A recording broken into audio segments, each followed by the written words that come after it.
আজকে নতুন একটি ভিডিও নিয়ে আসছে মিরর ভিডিও আপনাদের সামনে। সেটি হলো যে আমরা যতটুকু জানি যে আমাদের দেশে যেসব সরিষা উৎপাদিত হয় সেই সরিষার ফলন খুব একটা বেশি না, তবে যেসব কৃষক সরিষা চাষ করে থাকেন তারা মূলত নিজেদের আহ ভোজ্য তেলের চাহিদা পূরণ করে থাকেন। তবে সবথেকে ব্যতিক্রমী যে ঘটনাটি ঘটেছে সেটি হলো যে কুষ্টিয়া জেলার দৌলতপুর উপজেলার ধর্মদাস গ্রামের কৃষক গোলাম মোস্তফা ভারত থেকে বিশেষ ধরনের একটি সরিষা জাত সংগ্রহ করেছেন এবং সেটি রোপণ করেছেন, এবং প্রতিটি গাছে সরিষা আসছে 1 কেজি করে। আমার সামনে যে গাছটি দেখছেন এটি হলো ভারতীয় জাতের সরিষা গাছ। এই সরিষাতে প্রতিটি গাছে 1 কেজি করে প্রায় সরিষা উৎপাদন হবে।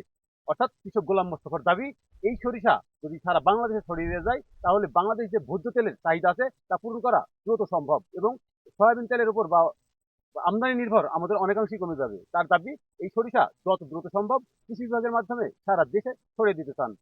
কিভাবে এই সরিষার বীজ সংগ্রহ করেছেন এবং রোপণ করেছেন তার পুরো পদ্ধতি জানাচ্ছে কৃষক গোলাম মোস্তফা। নিজে দেখুন, অন্যকে দেখাতে ভিডিওটি শেয়ার করে মিরর বিডির সাথে থাকুন। আসসালামু আলাইকুম। আমি একটা সরিষা নিয়ে কথা বলতেছি। সরিষাটা মূলত ইন্ডিয়ান, জাতটা ইন্ডিয়ান। ইন্ডিয়া থেকে আমি কালেকশন করেছি। আসলে সরিষার জাতটার যে কি নাম আমাকে সেভাবে ওরাও বলতে পারেনি, আমিও বুঝিনি, তাদের সাথে ভাষায় মেলেনি। আমি আনছি, আমি এনে লাগাইছি। লাগানোর পরে ইনশাল্লাহ ওরা যেটা বলেছে এবং আমি ওখান থেকে যেটা দেখেছি যে ওদের গাছে একটি গাছে 1 কেজি সরিষা। ওরা বলছে যে একটি গাছে 1 কেজি সরিষা প্লাস। কিন্তু আমি এনে লাগানোর সময় অনেকে অনেক কথা বলছে, যেহেতু এটা লাগানোর ব্যাপার, লাগাতে হবে 1.5 হাত লাইন দিতে হবে এবং 1.5 হাত দূরে লাগাতে হবে। লাগানোর সময় অনেকজন অনেক কিছু বলেছে। এখন গাছটি হয়েছে, সরিষা দেখে মানুষ খুশি। হ্যাঁ, কিন্তু আমার 1 কেজি না হলেও কাছাকাছি কম হবে না, 1 কেজি সরিষা আমার প্রায় হবে। হুম। তবে একটি একটি গাছের অবস্থা দেখেন যে আমার আমার ছাড়া কতটুকু গাছটি বড় এবং কি পরিমাণ তাতে ডালপালা, কি পরিমাণ তাতে ফল। একটি গাছে উম, শাখা প্রশাখা 20 থেকে 30টি, এবং একটি গাছের ডালপালা 20 থেকে 30টি, এবং শাখা প্রশাখা এবং কাণ্ড থেকে কি পরিমাণ ফল হয়েছে এবং কি পরিমাণ তার দানা। এটা হচ্ছে আপনার প্রত্যেকটা গিটে গিটে ঝোপা ঝোপা, প্রত্যেকটা গিটে গিটে ঝোপা ঝোপা। এটা আপনারা নিজের চোখে না দেখলে বিশ্বাস করবেন না। অনেক ভাই অনেক ধরনের কথা বলে, আমি সেই ভাইদেরকে উদ্দেশ্য করে বলছি, যদি আপনারা এসে দেখে যান হয়তো খুশি হবেন যে আসলে কি জাত, কেমন কি তার। এই সরিষা যদি ছড়ি দেওয়া যায় তাহলে কি হয় বলেন তো? এই সরিষাটা যদি ছড়িয়ে দেওয়া যায়, বাংলাদেশে ভোজ্য তেলের ঘাটতি পূরণ হয়ে যাবে। আমাদের বাংলাদেশের লোকের ওই সোয়াবিন পাম অয়েলের আশা করা লাগবে না। আমাদের এখান থেকে যা সরিষা হবে, এতে আমাদের বাংলাদেশের অনায়াসে ভোজ্য তেলের চাহিদা পূরণ হয়ে যাবে।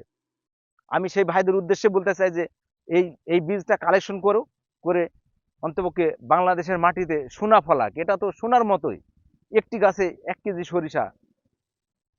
আর সরিষার দানাগুলি দেখেন, এখানে হয়তো মানুষ অনেকে মনে করে যে না, দানাটা কেমন কি হতে পারে, আসলে সেটা না।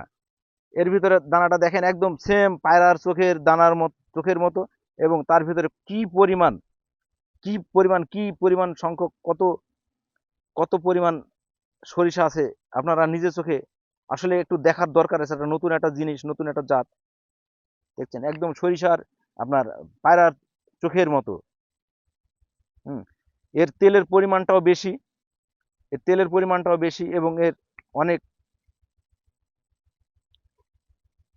তেল হবে বলেছে, এবং এরা সবকিছুই পারফেক্ট। এবং বাংলাদেশের যে ওয়েদার, এই ওয়েদারেও এটা সম্ভব। তবে আমি বলতে চাই যে বাংলাদেশের কৃষক ভাই, চাষি ভাইরা যেন এই সরিষাটা করে এবং এসে জানে দেখে যায়। দেখলে অন্তপক্ষে একটা নতুন জিনিসের সাথে পরিচিত না হলে তো অনেক মানুষ অনেক কিছু বলবে। দেখেন অবস্থাটা, দেখেন যে প্রত্যেকটা গিটে এর অবস্থাটা দেখেন, আসলে কি ধরনের কি অবস্থা। আসলে এটা একটা ব্যতিক্রম ধরনের জিনিস। আর এই বীজটা যদি কেউ নিতে চান আমার সাথে অন্তপক্ষে একটু যোগাযোগ করবেন।